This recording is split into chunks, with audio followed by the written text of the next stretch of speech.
خيديلا سابي تسبعة وورقة بقبلي بلا حقاوي تخيد دلاسة እጅ ሳቅት ከይድ ከላ ነጊራሃንያ ምሸት በሐዴና ምሲና እስከለት በቃ ጆኻ ገለ ኢላህን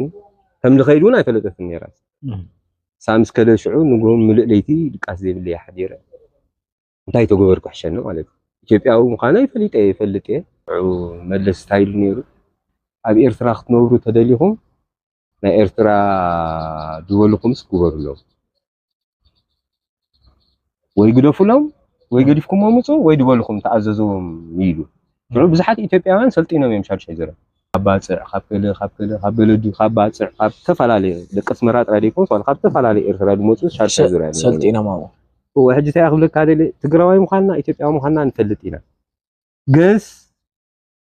ምንም እሱውን ዓድና እዩ መስለና ነይሩ ባእስ ገለውን ስለዘይነበረ ኣብ ዝኾንካ ዓድኻዩ ኣብ ዝኾንካ ዓድኻዩ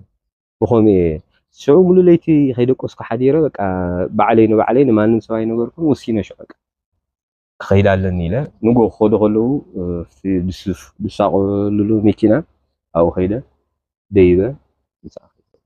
كديب كلا هايتي قو هنديم تاسيرا غلا يلن تفانو با دفانو سبالن دو يسع عمالو غلا يسددالو غلا دحريخات دخيد بكيد يدورد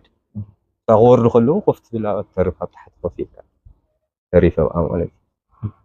بقاتا كاب اسك ساعه بارون تتبهل عدي ساعه نبصح قساتا ናይ መጨረሻ ናይ ፍቅርና ታሽሙ ማለት ደይ ተፋላለና አላ